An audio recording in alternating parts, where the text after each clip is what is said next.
When you visit, you bring with you a smell of the earth, a scent of roses, a breeze of early spring. It is you, isn't it? Haunting me, filling this room with your presence, your silence, your accusations. What is it you want from me? Is it not enough I am left with your memory? A memory that cuts me like a knife and wounds me in ways that will never heal. Is that not enough?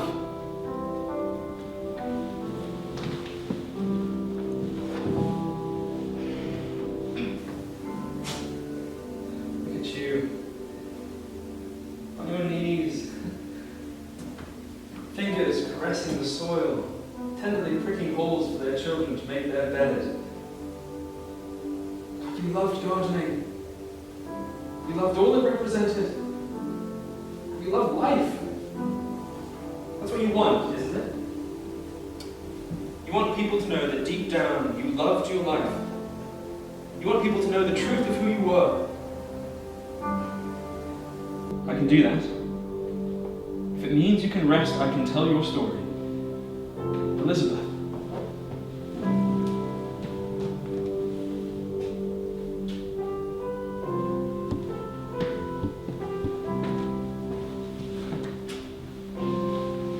She always used to do that.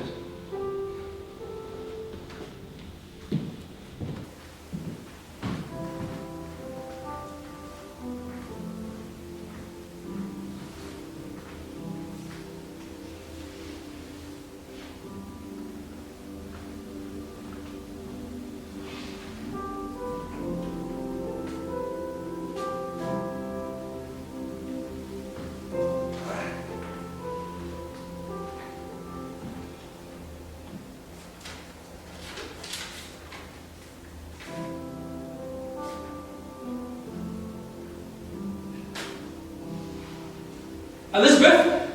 Elizabeth, come here, I have news, I have exciting news!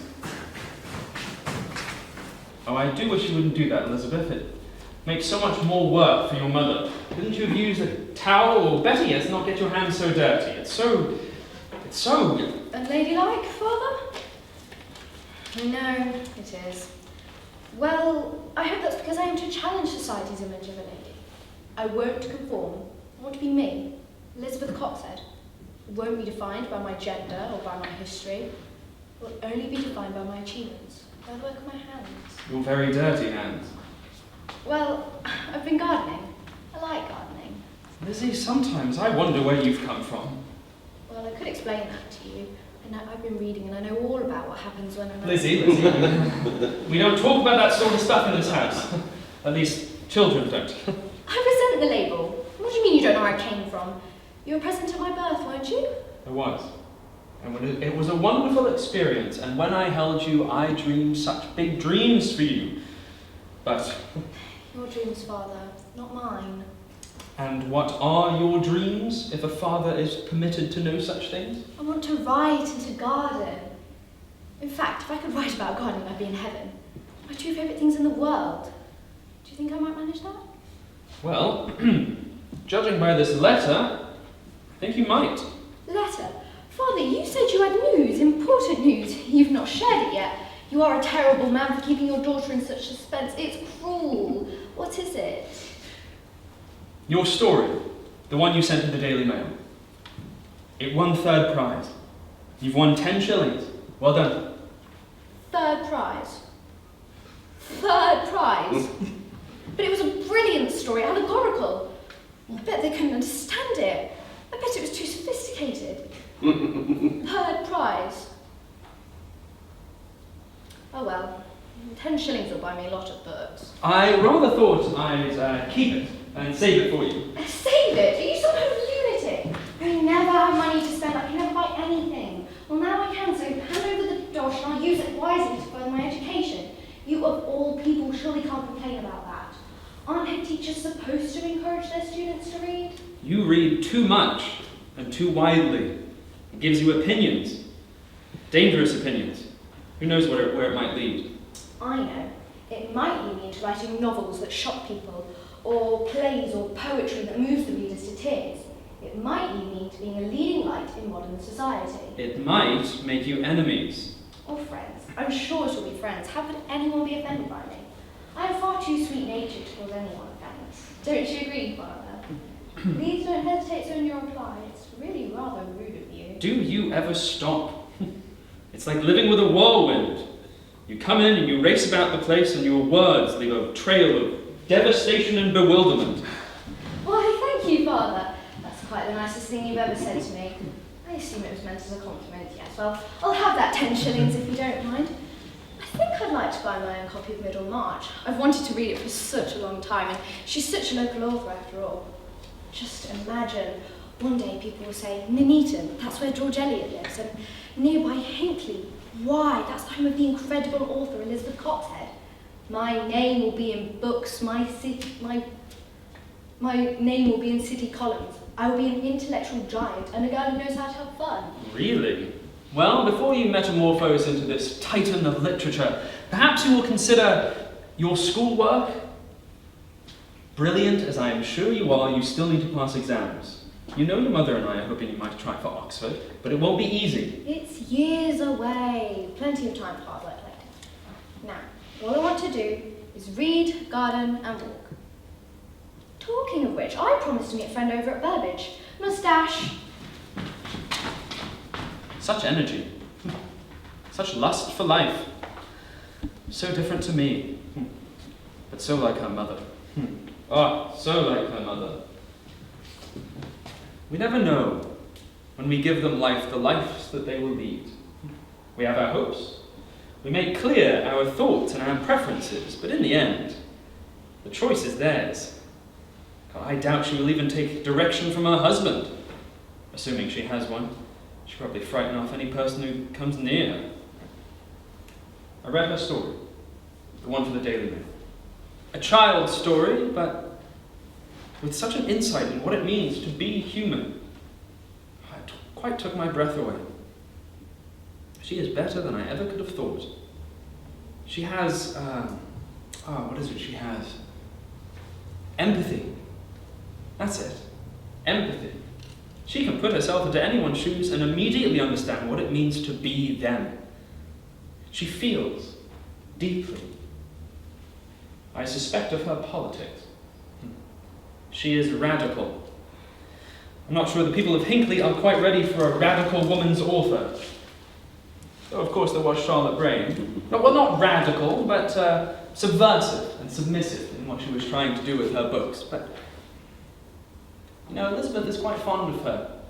Though the other day, she did say she had outgrown her. At 13! Well, I must get back to my study. There is a pile of marking waiting for me, and I have put off reading 30 essays on French literature for quite long enough. Allons-y. Lizzie would have used that phrase with so much more passion. So much more.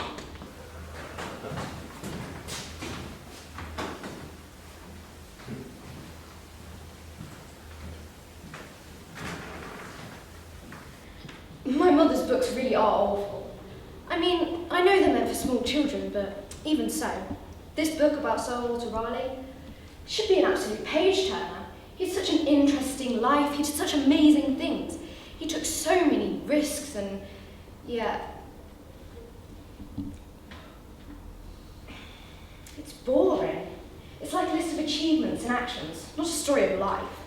There's no drive, no narrative, no heart. No heart. I can't read another page. Mother, what were you thinking? And to think the publishers requested a sequel. Are publishers stupid? Quite possibly, actually. They're certainly all men. At least the ones I've met are, so they could quite possibly be stupid. Men are stupid, aren't they? Did I overhear? I thought you thought men were stupid. Where on earth did you get that idea? Observation, Father, and logic. Deductive reasoning, for instance, is more a good idea. Well, no. I can't say it is. The reason past has taught me that. So, if it's not a good idea, it wouldn't be too much to say that war is stupid. Now, who starts all these wars? Well, countries start wars. No, they don't. Mountains and streams don't take up arms against each other. It's the men who live in those countries. Very well. So, wars are stupid, men start wars, ergo, therefore, men are stupid. That is a very flawed syllogism, my dear. But I understand the rationale behind it. Men are far from stupid. Look at all the inventions we enjoy today. The innovations in technology, transport, the arts. Another veiled attempt to talk yet again about Joseph Hanson of Hinckley, father?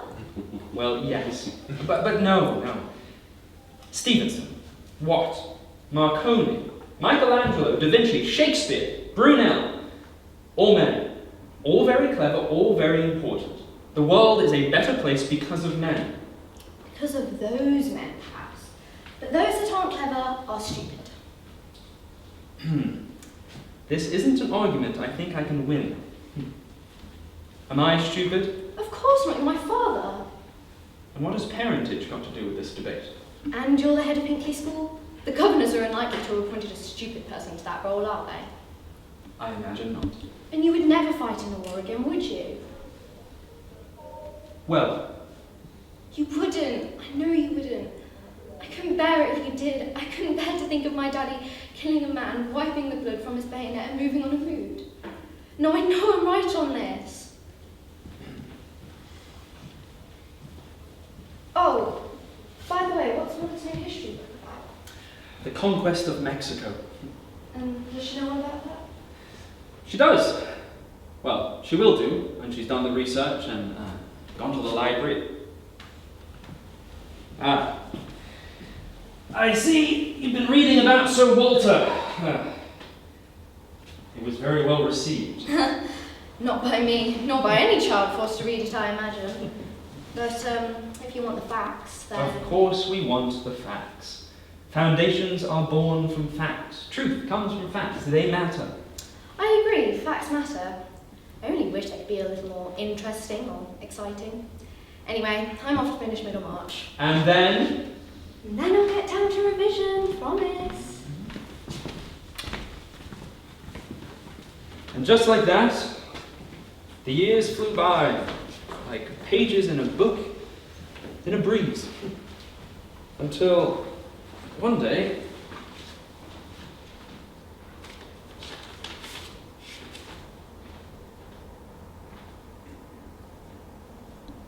Lizzie? Lizzie, come here. I have news. I have important news. Lizzie, there you are. Very observant of you, Father. I am, in fact, here, and in fact, I am here because you called me with important news. You spoke in capital letters, Father. You do come up with the most ridiculous phrases. What on earth do you mean? It doesn't matter. It's here. What is? A letter from Oxford. And what does it say? I think you should read it. Right.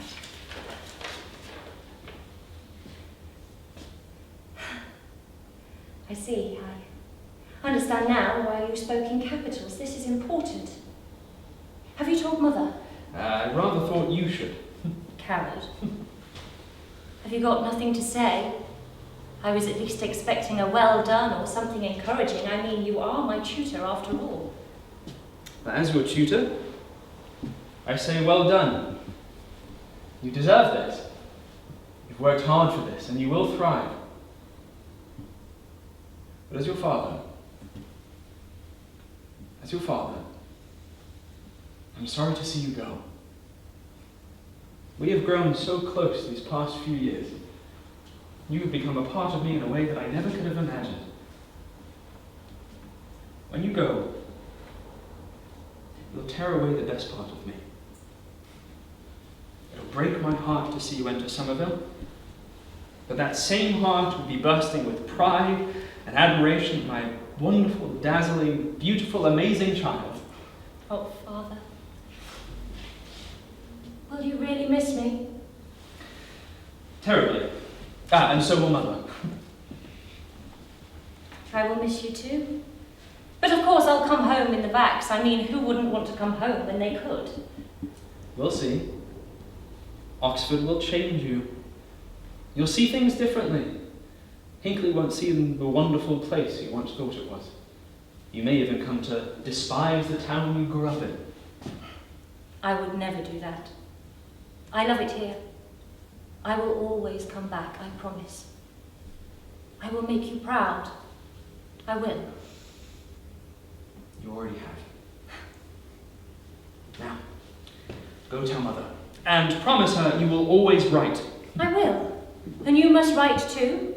Tell me about the school and the family. Send me news of the estate. I love to hear the goings-on Cold Comfort Farm. I will. Now go.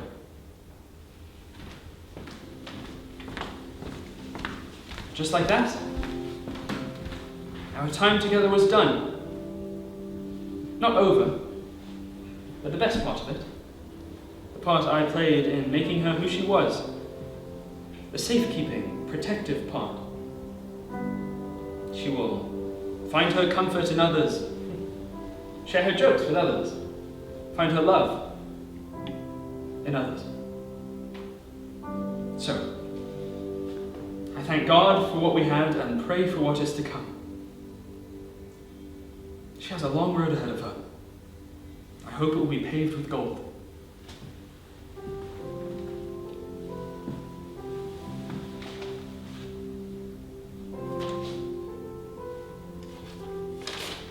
It's from Lizzie. It's some of it. Dear parents, formal, rude, funny. Dear parents, settled in, making friends, learning lots and talking so much. Well, no surprise there. And I couldn't imagine it would be like this. Every day we meet and drink coffee and talk about things that really matter. People really think here. Well, they think here in Hinckley too, though they may be a little reticent to share their opinions. It seems that if you have an opinion in Oxford, you must voice it. You see, Daddy, here people understand that if you have an opinion, you must voice it. How can we come to a conclusion if we haven't heard all the voices? How can we know the way forward if no one is offering direction? I love it here. I've been boating and I'm making friends. I may have mentioned that already. Or Cynthia, Stella, Janice, Tom, Eleanor. Tom? I can just imagine Daddy's face at me mentioning Tom's name there. He's a dear. And ever so clever. He's asked me to go climbing with him up a mountain. Can you imagine that? I've never seen a mountain before, never mind climbed one. They were a bit in short supply in Hinckley. Though the hill at Bosworth was nice and used to leave me out of breath when I climbed it, remember? I remember. The food here is amazing. I'm eating far too much and I probably put on weight, but I can't bear to waste it, so I eat everything put in front of me. I've been to the theatre twice already. Molière, in French, of course. And Shakespeare. All's well that ends well. Lovely. I'm off to see Cyrano de Bergerac next week. I'm sure you're so jealous. I know how much you both love that play. We do. Well, perhaps we could come down. I thought about inviting you down, but I thought better of it. You'd feel so out of place with all the students here. It really wouldn't be your sort of thing. It really is, but... Anyway, I'm off to play tennis with Roger. He's smashing father. It's just a joke, a little tennis pun. I don't like him all that much, really, but he's keen on sport and a member of the tennis club, and I like tennis, so Hal, why not? Oh, heavens. Did I just write Hal in a letter to my parents? I did. Twice. Pardon, aged peas. I'll write again soon, I promise. And Mummy, thank you for the socks. They'll be super throughout winter. And Daddy, thank you for the £5. It came just at the right time. Work is going all right. I got a first in my assignment. I thought you'd like to know. Lots of love. Lizzie.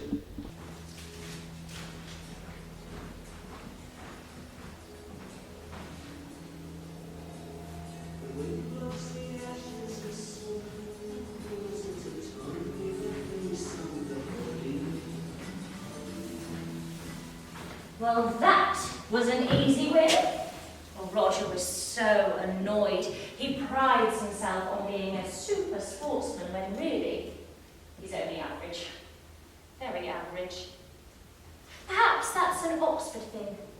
The very fact that you find yourself here leads you to believe that you're a cut above everyone else, that no one outside of these hallowed walls could possibly know more or be better than you.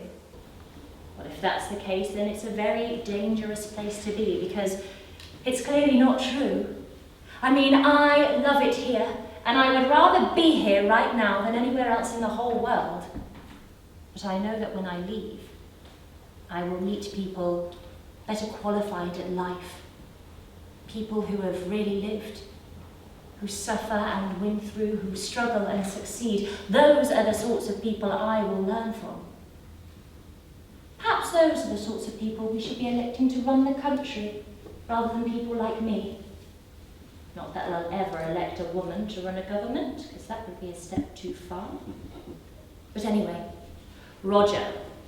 He kindly informed me after the game that he let me win, said it would make me feel better about myself, said he couldn't imagine how I must possibly be feeling coming from a school like mine in a place like Hinckley. He dropped the H, just to emphasise how horrid he thought the place was. I should have slapped him. I got better exam results than him. I am getting better results than him now. He'll be lucky to finish with a 3rd. It makes my blood boil. Why should the fact that you have been privately educated, the fact that you come from a wealthy family, the myth of privilege, have anything to do with how you succeed in life? I told him straight. I won that game fair and square, and if he cared to play again, I would do the same again. He declined rather quickly and said he had a dinner to attend to. No doubt he'll be drowning his sorrows with his fellow misogynists, talking about the uppity nature of women, especially working class women, because that's all he sees when he sees me. Roger is an idiot, and I don't give a fig for his opinion. Sad thing is, he'll probably end up Chancellor of the Exchequer whilst I'll be a journalist on the Hinckley Times. At 10 to 1, I'll be happier. Oh. I've just seen Roger. God, hadn't you have let him win? He's so unbearable when his whole worldview is torn apart. Well, I was tempted, but 'tis one thing to be tempted, 'tis another thing to fall. I know. Have you thought any more about this weekend? Well, the offer's still there if you want it, and my sister will let you borrow some of her gear, so no worry on that score. And the weather looks good, and if you've never been to Wales, well, I love it there. I'll come. You will? You're sure? Yes. Positive. I want to learn to climb properly. I've never climbed a mountain before. Dad used to take us up the local hills, tin kettle in one hand, binoculars in another. He liked a view with his cup of tea. I've even done some small-scale walks with a guide, but never just 2 people. Never real, proper climbing. I will be safe, won't I? You'll be looked after, but you'll never truly be safe. There's always a risk. Well, that's the joy in it. You know that at any moment your life might end. It gives you a new perspective on life. It really makes you want to live and makes you appreciate, well, everything. Right. Well, try it once, okay? And if I like it, I will take it more seriously. And if it's awful, then I will put it down to an experience and write an article on my adventures for the college rag. Good. See you Saturday.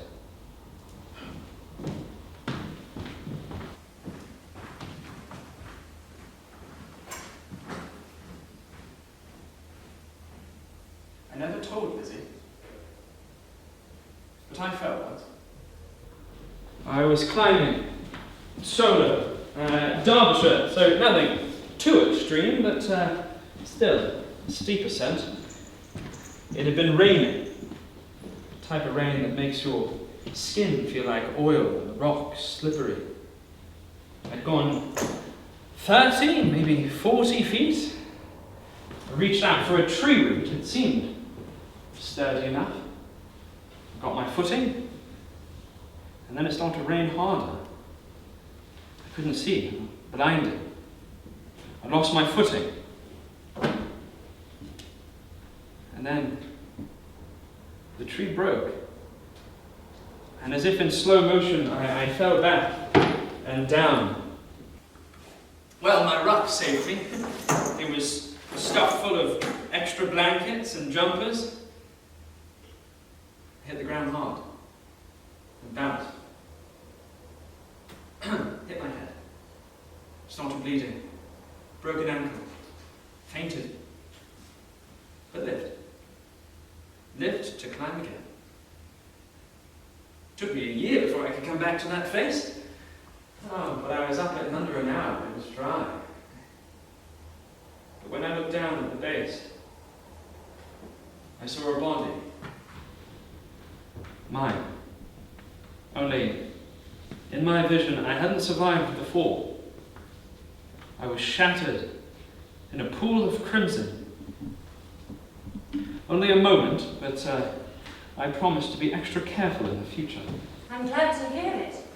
I'm ready. Well, good. Short hike, steep traverse, but the views. You will feel like God. Honest, you will.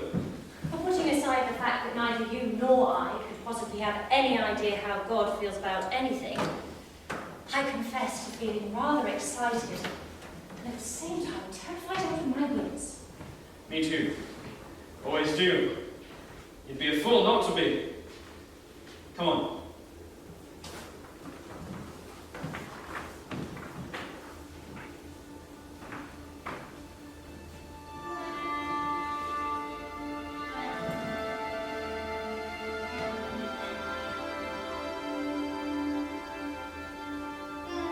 Safe?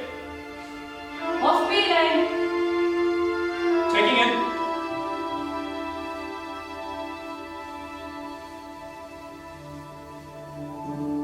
That's me.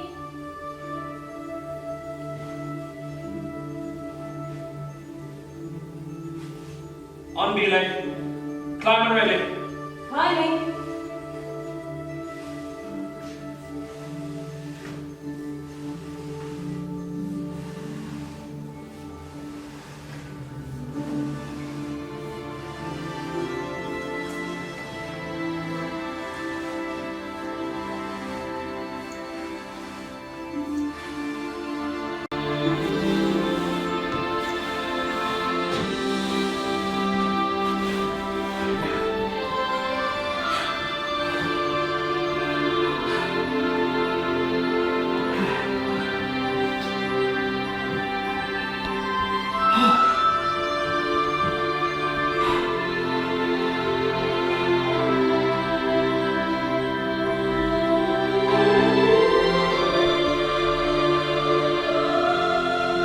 No, Tom. Don't spoil it. This moment, it's not about us. It's about this. All this. It's about the universe and our place in it. It's about freedom and joy and being able to see it all. It's about wonder, Tom. I hope that every mountain I climb feels like this. My first. Every mountain is a first mountain if we have the eyes to see it. You're right. I'm sorry. I just thought, well, up here, you know. Maybe. Maybe later. But for now, can't we just be friends? Good friends. Sure. You climbed well. For a girl, that's how you wanted to finish that sentence, isn't it? But I confess it was rather awful at times. I mean, my knees are red and sore and every bit of my body is bruised. Sorry. It was a bit of a scramble at times. But honest. You climbed well. Full stop. That's all I want to say. You're a natural. You should join a club. Although, I don't know if they'll take you. Girls. Climbing is sort of a man's thing. Really? You surprise me. We'll have to change that. But first, there are bigger battles to fight than whether or not a girl can join a climbing club. It's coming though. The tide's coming in. There's nothing you can do to stop it. Who says I want to stop it? Really amazing, you know. Enough. No more talk like that. We need to be getting down. They're coming climb again soon. I'm bitten, and after that, there's just no way I can go back to climbing fells. I can see that. Yes, soon. There's the lakes, and then of course there's Scotland, and the big ones on the continent. You could climb every day of your life and never come to an end of the challenges. And then of course there's the weather. Oh, I must tell Alison. She'll be so jealous. My sister is quite the daredevil. What Mum and Dad must think of us. I mean, they wouldn't disapprove, as I said. Dad loves hill walking. They just worry. Worry is the inevitable outcome when you love so much, don't you think? To be honest, I don't think about it. But clearly you do. I think a lot, Tom. About people, the world, my place in it, my responsibility. Well, stop. You're a student. You've got a whole life ahead of you. Plenty of time to worry about that later. Come on, you best get down, back to the hotel. Oh, I'm desperate for a drink. Oh, tea! Gallons of it. I love tea, Tom. It reminds me of home. Come on.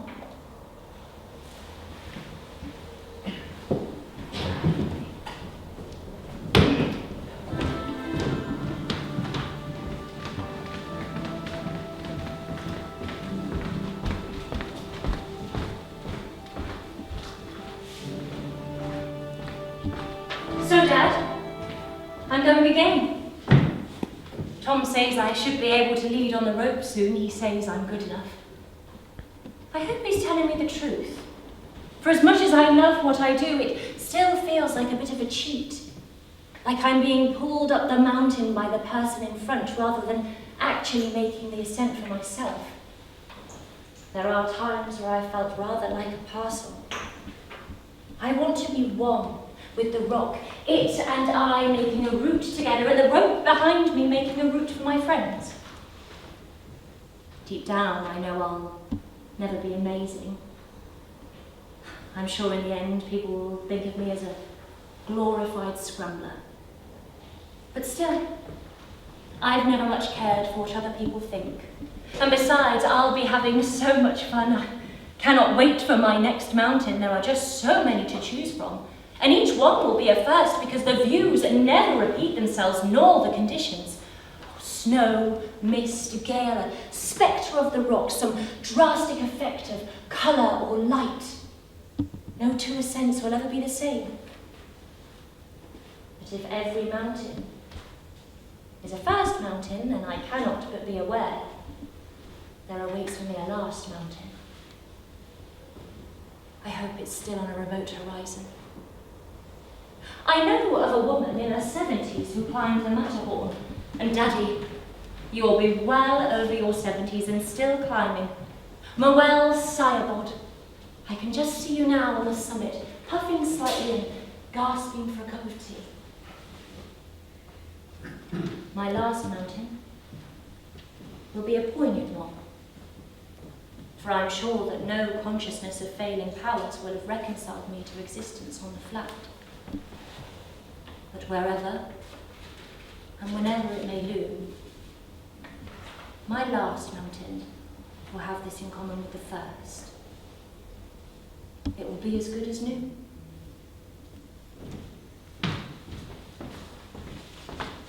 So like you, my dear, to love something so passionately and to recognize that one day you'll reach an end of it.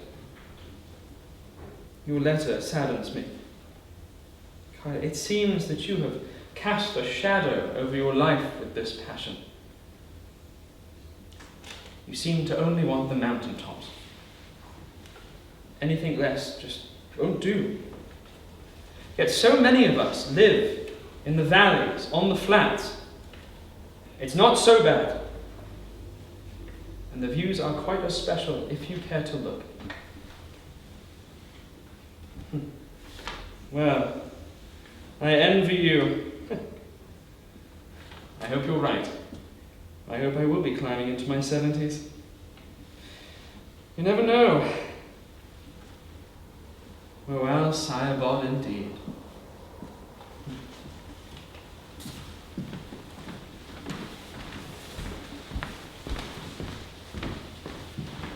Tom? Tom? Well, the results are out. They're being posted on the board at 10. Are you coming? Yes. Sure. Mines aren't up until midday. I thought I'd wait for the rush to subside. I don't want to be there when everyone is whooping or weeping. You don't think you've done well, do you? You've worked so hard. I've worked hard in order to just pass. I'm not really clever. Not like you. I rather think you're a genius, you know. Oh, stop it. I'm just a headmaster's daughter from Hinckley. People like me don't do well at Oxford. It just wouldn't do for a girl like me to do well. It's bad for the image. I rather think you're wrong. But you do keep putting yourself down. You really don't get it, do you? You're a one-off, Lizzie Coxhead. Kind, beautiful, gentle and good. Oh, I wish the whole world was filled with girls like you. It would make the world a better place. Less selfish, gentler. You're such a sweetie. But you talk nonsense by the bucket load. Perhaps that's why I like you. Like. Not love. Definitely like. Possibly love. I'm not sure I know what it means to love someone. I mean, I love my family and I know what that feels like, but with boys. Let's just say that for now, there is no one else that I would rather climb with or be with than you. Will that do? It'll do. For now. But maybe when this is all over, we could do more stuff together. Ordinary things. Going to the theatre. Meeting parents. Look, I know we'll have a lot of work to do. Yes, it's fine. Sounds like a plan. But Tom, let's never do ordinary. Life is extraordinary and I won't settle for anything less. It looks like the boss is placing the notes on the board.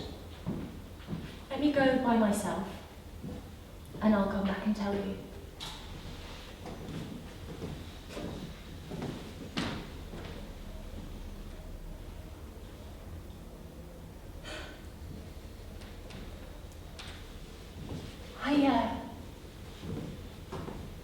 I got a first.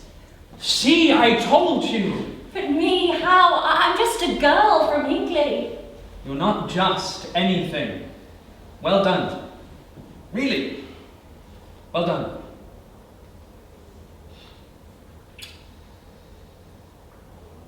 You kissed me.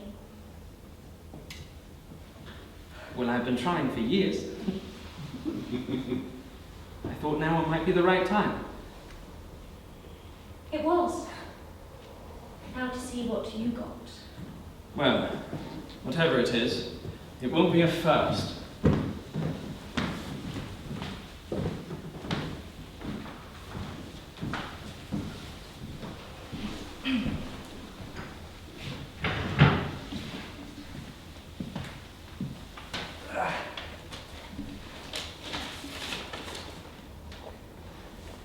And Tom got a second-class degree, second tier. He was immensely pleased. I was pleased for him. So there you have it, Father.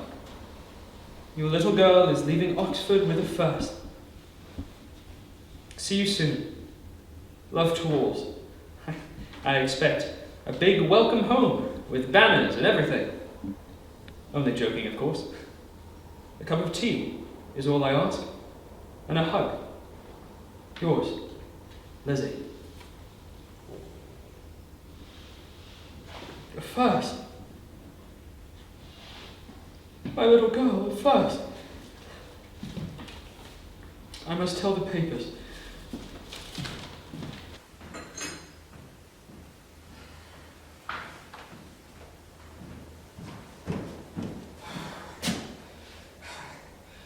Sorry, I'm late.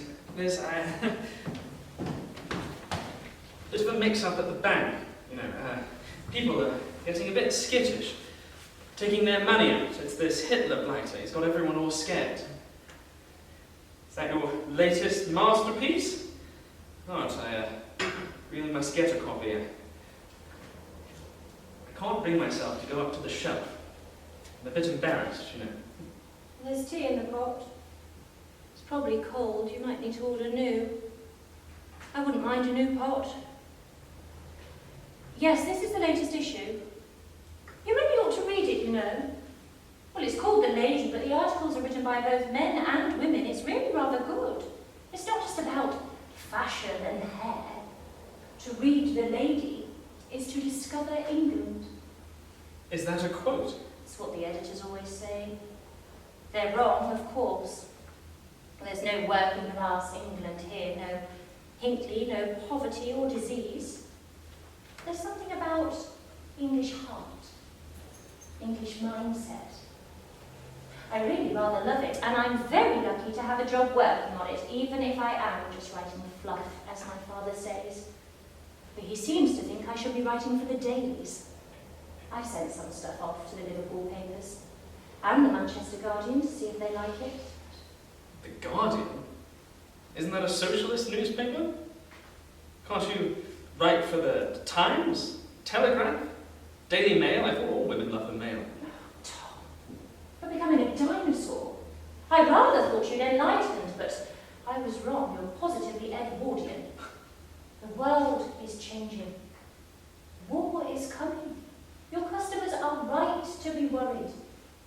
You'll be called up to fight, and it will be dirty and miserable. There'll be no place for attitudes like yours. You need to grow up and smell the coffee. I thought you only drank tea. That's it. You're too frivolous by far. You need to take the world seriously, for goodness sake. Steady on, Liz. I'm as serious as the next man. I am. I read The Guardian, sometimes, and The Spectator, and I don't spend all my time on trashy novels. I've just read the new Lovecraft. It's scary as hell. You read Lovecraft and Howard and Poe and, God forbid, even Lord Dunsany. Fantasies. Anything to escape the real world. But Lord Dunsany, he's just terrific. And just because it's fantasy doesn't mean it isn't real. I understand that's a paradox, but it's true. Look, they take real-world problems and put them into non-real settings so that we can understand them more clearly. They're not bogged down by culture or familiarity. Well, take Dean Stanley, for instance. Tom, that was almost intelligent. You even made me think. And I don't just read fantasy. I've just read the latest Virginia Woolf. The Whales. I haven't had any idea what she was on about, but even I could tell it was clearly well written. But for all that, if I can't even understand it. I think you mean the waves. I love the waves. It's so imaginative and creative and moving.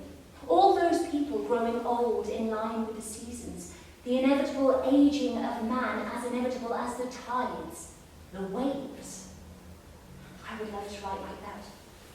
I would love to write a novel, but they won't bring in the cash nor pay the bills, so a journalist I must be. You wouldn't have to pay the bills if you were married, is it? What did you just say? Well, I was trying to turn the conversation round to marriage, I rather thought. I rather thought that this might be the right time. Clearly not, judging by your face. Beautiful as it is, it's not very encouraging for a man. Stop warbling, Tom. Are you proposing? Well, I was trying, in my own imitable way, but it always seems they're on the crest of an argument. Well, aren't we always? Isn't that why we just wouldn't work? I take that as a no then. You haven't asked yet. But even if you did, it would be more of a not yet. I think I more than like you. I may have even begun to love you, but I also know that you irritate me in equal measure. And besides that, there's my family. They need me, Tom. They'd be lost without me. They need my help. So you're their slave? No. I'm their daughter, their aunt, their sister. I'm family. And that matters more than anything, Tom. And it always will. Well, damn your family! And damn you! You can't treat a man like this. It's inhuman. Can't we just be friends? Good friends, the best of friends. I don't want to be friends! Climbing pals, whatever. It's my wife or nothing, Lizzie. Then it's nothing. I'm sorry, Tom. Oh, damn your family. Why did you have to be so good, so loyal? It's how I was brought up. Don't let this come between our friendship. We can still see each other, we can still drink cold tea. We can climb those peaks in Scotland. I will climb those peaks, Lizzie. But I'll do it alone. No. I'm done with all of this. Goodbye. We won't see each other again. At least not in this life.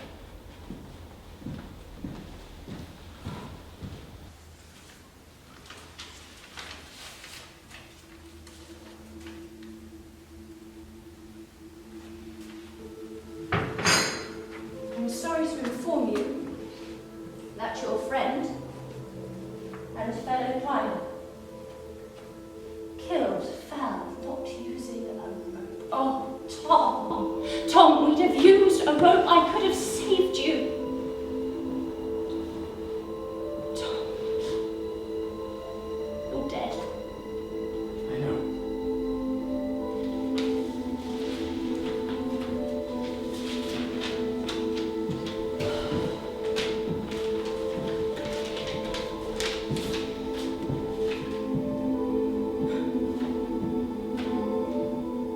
From Father. Says he's just got around to reading Cold Comfort Farm. He says it's nothing like the place on the school estate. Did I ever tell you about the time I managed to persuade Stella Gibbons to change the title of her book? I always think a good title sells a book. Don't you think? Here I am, talking to myself again, or possibly to Tom, who knows? Sometimes it's like he's still here, listening, twittering on like a robin. See? I knew you'd never leave, I just knew it. This letter, it's from Father. I heard. He sent me a list of the boys from school killed in the war. I don't know them, of course, I've been away too long, but he thinks I should. They're just names, like the list in my paper. I might have been on one of those lists. You're lucky, I suppose. At least you died without the stain of blood on your hands. Sorry. That was insensitive. Your father disapproves of my going to Wales with the girls. Says I shouldn't be climbing, enjoying myself when there are men on the front longing for them, staring back from their bunkers or the windscreens of their jeeps. There are so many men who will never climb the high paths again. But there are hills there, and I want to climb them for their sake as much as my own. You understand that, don't you? Perhaps. You will learn to lead.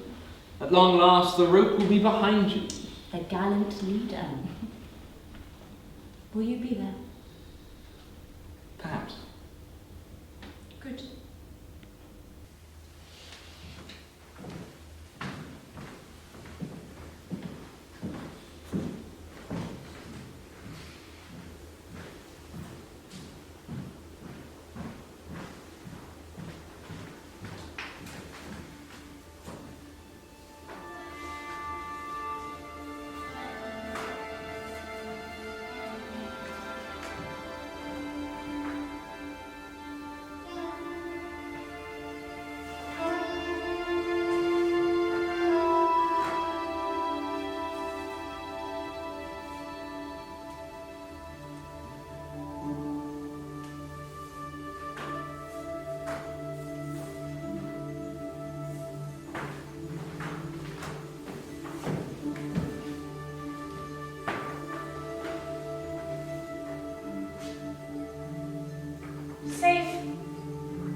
Off belay.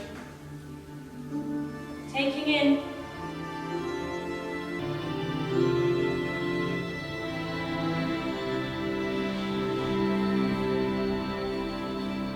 That's me.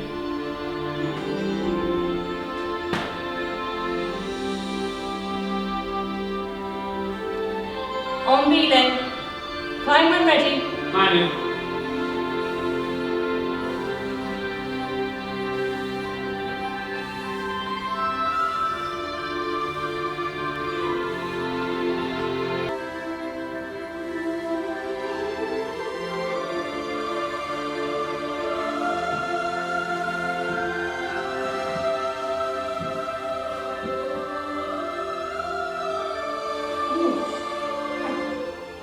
Well done. Well done. Triffin isn't easy. Moderately difficult. As much as I can manage. Ah, still daunting. Strenuous. Well, the others relied on me. Said they wouldn't do it without me. Still needing to be useful. Needed. Still wanting to get to the top. Look at that view. It's not wrong, me being here. I'm not hindering the war effort, I'm keeping well. Doctors should prescribe this sort of thing. Depressed? You need a good climb up the north buttress on Triffin. I'm happy. In the middle of a war. I'm here and I'm happy. It's not wrong, is it? I shouldn't think so. Still, best be getting down. There'll be a hero's reception waiting for you. There'll be an empty hotel room. When I'm down, I will write some notes. If I'm to write a novel, then climbing should be a part of it, the heart of it. No one writes about climbing well. I've read some good episodes in my fantasy novels. Case proven. Just you wait. I will be the first to make climbing a suitable subject for the serious novel, and not by making it a symbol of some deep inner emotion. Climbing, for climbing's sake. I look forward to it. You're right. I'm going down. Coming? I think I'll stay up here for a while. Drink in the view. See you at home, maybe. Who knows how this works? I'm just rattling about in your head till you forget me. I'll never forget you. I'll not marry anyone else, you can be sure of that. I know. Still, careful going down. The rocks are scraped smooth. I had a few accidents here myself. I will.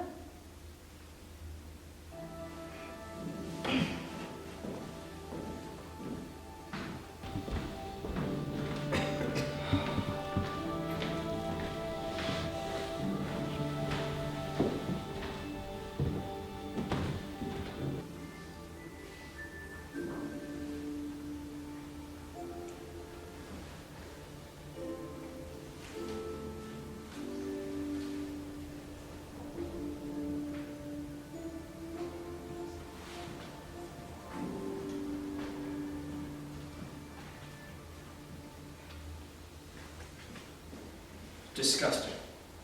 Absolutely disgusting. To think that what will the neighbours say? What will the family say? Well, she could have at least written it under another name. I see you've read it. I haven't read it. I got to that scene and couldn't go on. How could you write something like that? Aren't you ashamed? Of course not, Father. It was necessary. It showed the characters for what they were. It was natural and real, and I had hoped rather tasteful and lovely. People love the book. Have you read the reviews? The climbing sequences were really rather praised. I am truly an author, a celebrated author. Aren't you proud? You should be. The book is selling well both here and in America. I could take it on tour. There's even talk about it being made into a film. I'm really a writer. How did you know? How did you know to write like that? The climbing.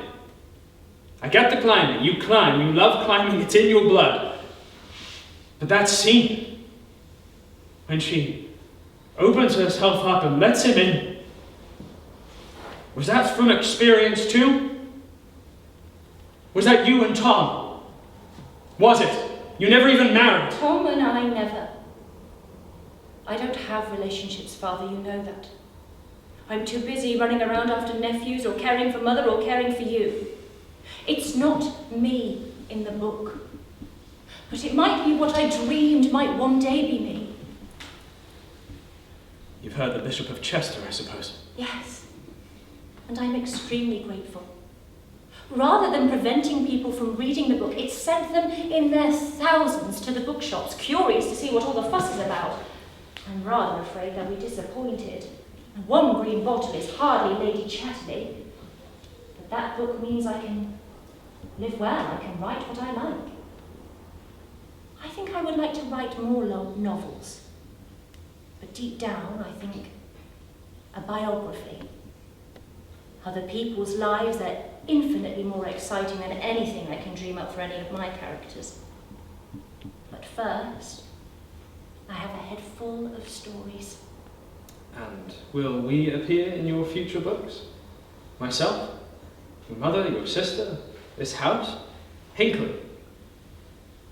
I don't see why not. It's a wonderful place, it deserves to be known.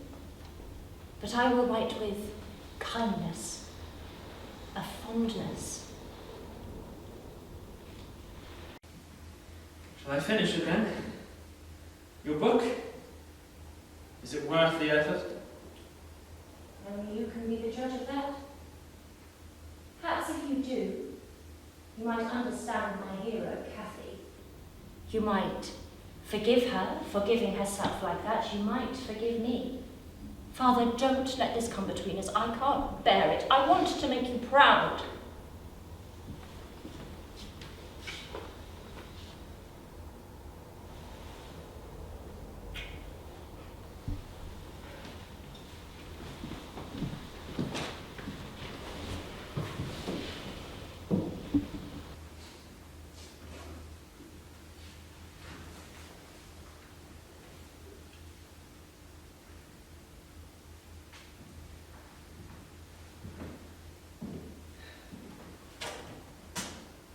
He'll forgive you in the end.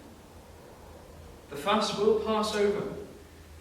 People are writing worse things with far less skill. And your other books will be great. And well, congratulations. I'm proud of you. When you said that scene is what you imagined, was it me you dreamt of in that bed with Cat? Or somebody else? A faceless Adonis? Of course it was you. I have never been remotely close to anyone else. You are written through that book like the name Blackpool on a stick of rock. I wrote it for you in a way, thinking of the adventures we might have had. The life we might have had. Could have had. Should have had. Stop it. You haven't spoke like that for ages. Well, it's you put the words in my head to speak. So if I'm saying it, it's really what you're thinking. You regret... No regrets. But I am sorry. Now go away. I don't want to talk anymore.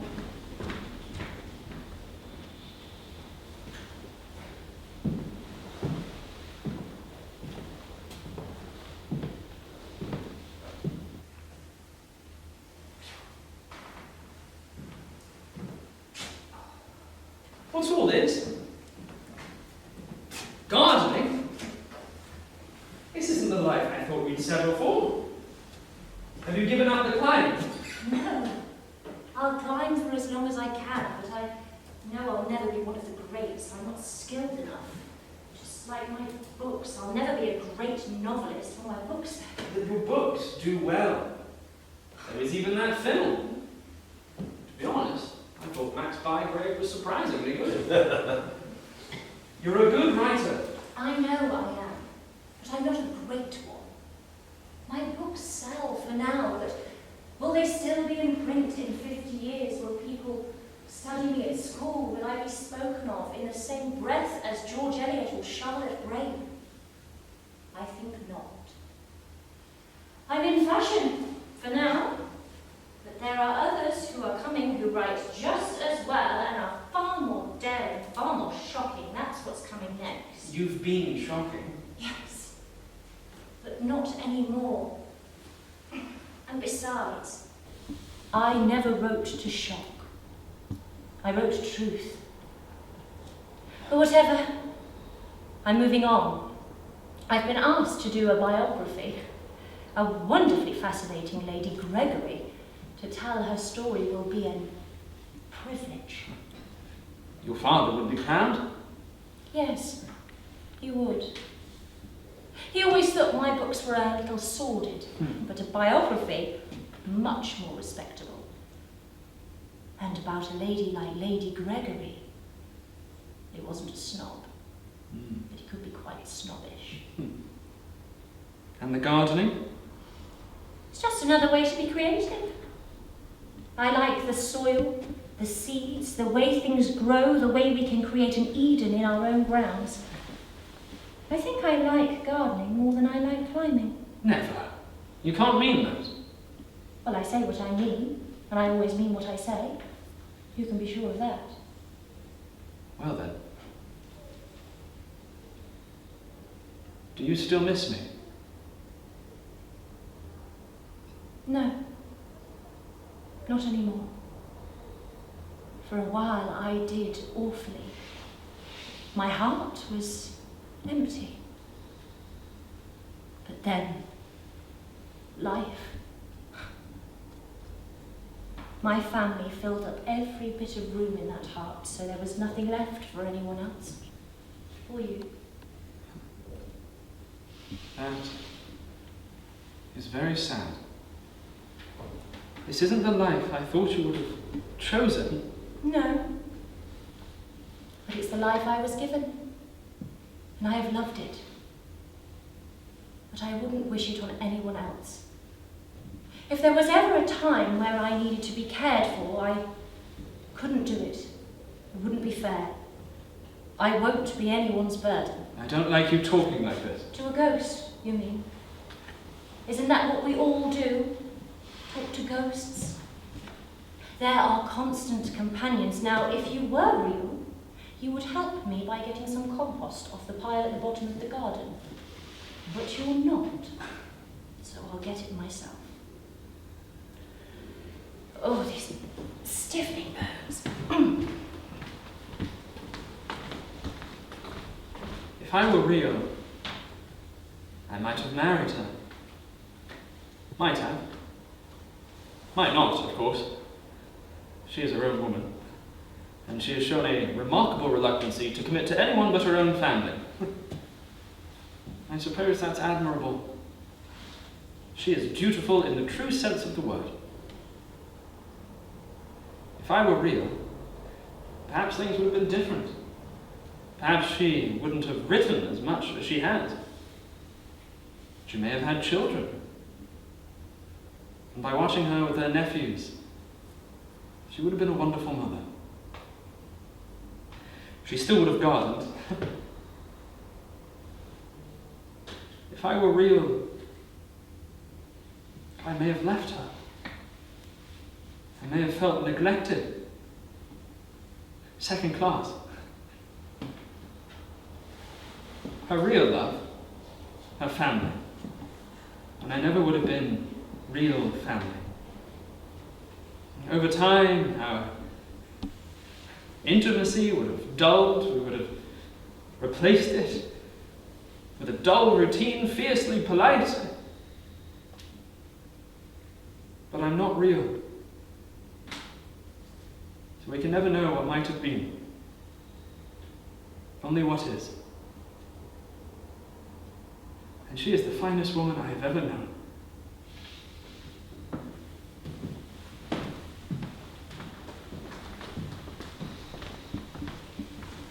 What you see is a woman's garden. Is there such a thing? I think there is. And you can tell just from the look of it whether the directing hand is that of a man or a woman's. You see, a woman's garden is overplanted, overcrowded, leafy, a bit of a mess. She doesn't plan it on paper as she ought to do, but makes it up as she goes along. She doesn't care much for upkeep or maintenance. Her lawn is full of clover and her hedges of holes. A woman's garden is less a work of art than a man's, and more of an imitation, an improvement upon nature. And naturally, being a woman, that's the way she likes it best. My garden is a sort of book. You can read it as well as any literature, and it can be read and again in line with the seasons. And the story will never be the same. I have a friend who calls me a cultivated author. It's meant to be a joke, but I take it as a great compliment. When I am gone, my house, this garden, will be rewritten. The story will no longer be mine. And as sad as that is, it's the way things must be. We come, we go. Only a few of us leave a trace worthy of any note. I had hoped to be one of those people, but now there's a seat over there, and a table where I serve tea to visitors, or sometimes just sit by myself. Sometimes Tom joins me, or my father, and we talk about mountains and valleys, books and art. And when all words are gone, we sit and look out at the garden, quite content. I think I'd like to sit a while. I must be careful as I go. I'm no longer steady on my feet. I would hate to fall.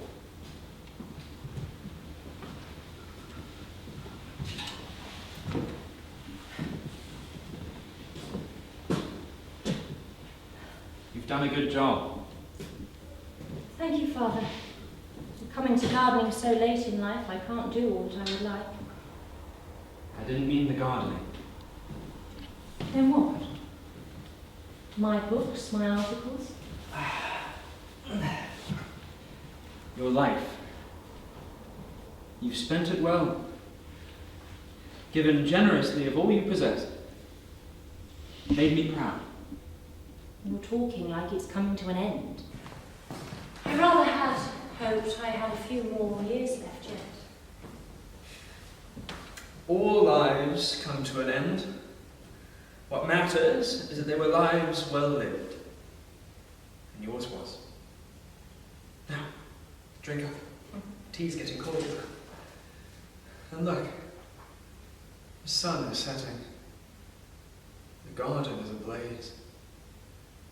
It's my favourite time of day. I think I'll sit till all lights out, and then go to bed in the dark. Will you stay with me, Father? I'm always with you, Lizzie. Always.